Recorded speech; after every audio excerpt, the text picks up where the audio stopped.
An often asked question is, how can you know if the Holter monitor stops recording? It depends on whether the Holter monitor is a tape recorder or an electronic digital recorder.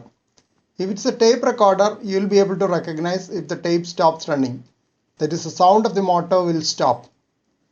Recording on a tape is obsolete and is being phased out. If it's an electronic recorder, it may be difficult unless the display disappears due to low battery. Many electronic Holter recorders have a blinking light emitting diode which indicate that it is on. We can presume that it has stopped if the light is not blinking. Some ECG changes may occur only during certain activities. These can never be recorded in an ECG taken while lying down in the ECG room. The solution to record these is an ambulatory ECG or Holter monitoring. Holter monitors were huge devices earlier, almost to be carried in a rucksack. But with advancement of microelectronics, they are just the size of a mobile phone. The recorders can be kept in a belt pouch and leads can be attached over the chest. Another related investigation is ECG monitoring using wireless patches which transmit ECG using mobile network to a central monitoring station. Experts in the monitoring center alert us to any significant rhythm disorders. Number of electrodes used for Holter depends on how many channels of ECG you need to record. Most recorders have a battery life of 24 to 48 hours of recording and a still higher standby time available for downloading the data onto a Holter analyzer.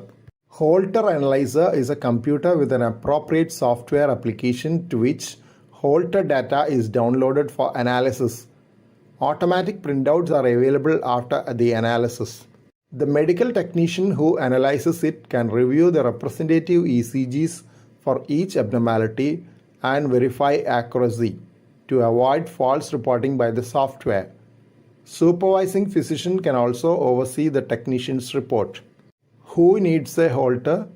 As already discussed, it is those who have intermittent heart rhythm disorders who benefit from Holter. Those with palpitation, dizziness, or blackouts may benefit from ambulatory ECG monitoring.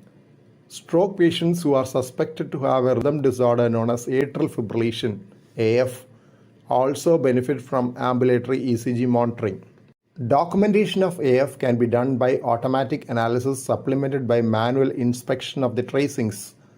Those with AF will benefit from medications which prevent blood clotting, anticoagulants.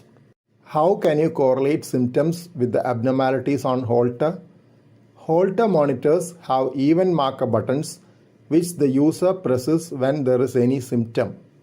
This marking is available on the tracing during review so that exact correlation with symptom is possible.